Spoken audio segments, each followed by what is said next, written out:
முன்னாடி என் வாழ்க்கை நல்லா இருந்துச்சு, 2 வருஷத்துக்கு முன்னாடி நான் நல்ல வேலையில இருந்தேன், 10 வருஷங்களுக்கு முன்னாடி நாங்க கடனே இல்லாம இருந்தோம். அந்த வாழ்க்கை ஆண்டவருடைய வார்த்தை சொல்லுகிறது. திரும்ப அவர் என்ன பண்றாரா, உங்கள் வருஷங்களை ஆசீர்வாதமா திரும்ப செழிப்பை மாற்ற போகிறார். கையில தட்டி ஒரு ஆமென் சொல்றீங்களா? கையில தட்டி ஒரு ஆமென் சொல்ற பாருங்க. முதலாவது நீங்கள் இழந்து போன நன்மையை கர்த்தர் கொடுக்கிறார். இரண்டாவதாக உங்கள் வருஷங்கள், அதாவது நீங்கள் வருத்தத்தை பார்ப்பதற்கு முன்பாக உங்க வாழ்க்கை சந்தோஷமா இருந்திருக்கும். நீங்க வியாதி அடைவதற்கு முன்பாக உங்க வாழ்க்கை சுகமா இருந்திருக்கும்.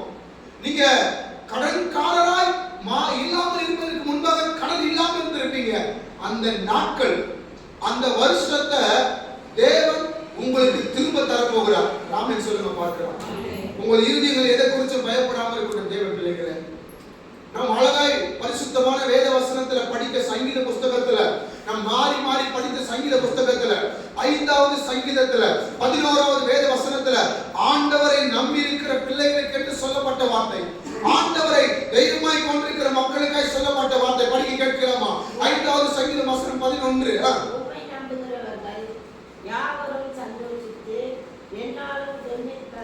என்னாலும் கெம்பீரிப்பார்களாக. ஆமென் சொல்றீங்களா? தாவீது கர்த்தரை நம்பினான், இழந்து போனதை பெற்றுக்கொண்டு கம்பீரமாய் கர்த்தர் வீடு திரும்ப தந்தார். இரண்டாவதா உங்களுடைய வருஷங்களை திரும்ப கர்த்தர் ஆசீர்வதிக்க போகிறார்.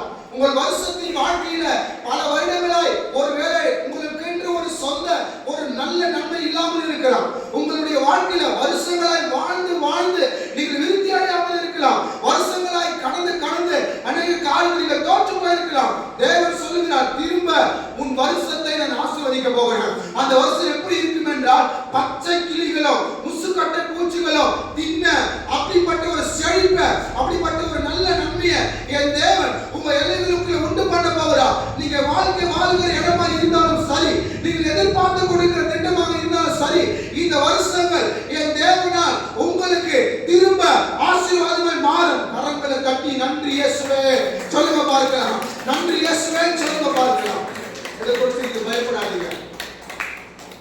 சில நேரத்துல இந்த வருஷம் எதுக்கு நமக்கு, நம்ம வாழ்க்கை எதுக்கு நம்ம வாழணும், ஆண்டவர் ஏன் நமக்கு இந்த பிரச்சனையை கைவிட்டார், அனுமதி அவர் நம்மளை விட்டு விலகிட்டாரா? பல ஏமாற்றங்கள் எப்ப தோன்று தெரியுங்களா? நம்ம வாழ்க்கை முழுவதும் துக்கமா இருக்கும்போது, வருஷத்துல ஒரு மங்களமான காரியங்கள் கூட நடங்காம வேதனையோட கழிக்கிற துக்கமான அந்த வருஷத்துக்கு நேராக கர்த்தர் உங்கள் வருஷங்களை திரும்ப ஆசீர்வதிக்க போகிறார். உங்களுடைய வருஷங்களை தேவன் திரும்ப அவர் உங்களை வித்தியாசப்படுத்த போறார். தேவ பிள்ளைகளே, உங்களுடைய வாழ்க்கையின் நோக்கங்களை தேவன் வேறு விதமாய் ஆசைப்பட வைத்துக் கொண்டிருக்கிறார். நீங்கள் 100வது சங்கீதத்துல 3வது வேதத்துல படிச்சு பார்த்தீங்கன்னா, கர்த்தரை நான் உருவாக்கவில்லை, கர்த்தர் தான் என்னை உருவாக்கினார், அவர் என்னை என்ன பண்றார், நல்ல மேய்ச்சலுக்கு நேர கொண்டு போகிறார், அவர் எனக்கு நல்ல மேய்ப்பனாய் இருக்கிறார். 100வது சங்கீதத்துல 3வது வேத வார்த்தையில தேவனுடைய பக்தன் அழகா தேவனை துதிக்கிறார். படிக்க கேட்கலாமா? 100வது சங்கீதம் வசனம் 3.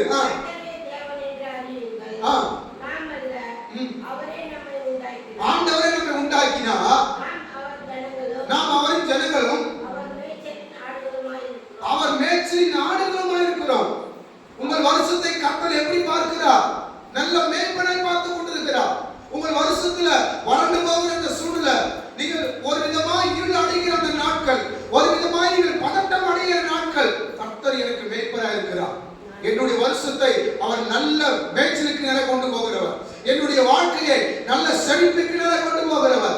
ஆண்டவருக்கு மேய்ப்பதா இருக்கிறார். என்னுடைய சபை, என்னுடைய பிள்ளையோட வாழ்க்கை, என்னுடைய மனைவியோட வாழ்க்கை, என்னுடைய பெற்றோரோட வாழ்க்கை, என் கூட பிறந்திருக்கிற வாழ்க்கை எல்லாத்தையும் கர்த்தர் செழிப்பாக வைப்பார். ஏனென்றால் அவரின் வருஷத்தை ஆசீர்வதிக்கிற தேவன், அவர் என்னுடைய வருஷத்தை ஆசீர்வதிக்கிற தேவன், என்னுடைய வாழ்நாட்களை கர்த்தர் அறிந்திருக்கிற தேவன்.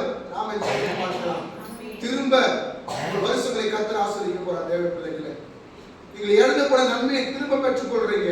இரண்டாவதாக, திரும்ப உங்கள் நாட்கள், உங்கள் வருஷங்களை கர்த்தர் ஆசீர்வதிக்க ஆசைப்படுகிறார். எந்தெந்த வெற்றிகளை இழந்து தோல்வியை நினைச்சு நீங்கள் வருத்தப்பட்டு கொண்டிருக்கிறீங்க, எந்தெந்த காரியத்துல நான் இன்னும் ஒரு வல்லமையா மாற முடியலையே, நான் இன்னும் பலனா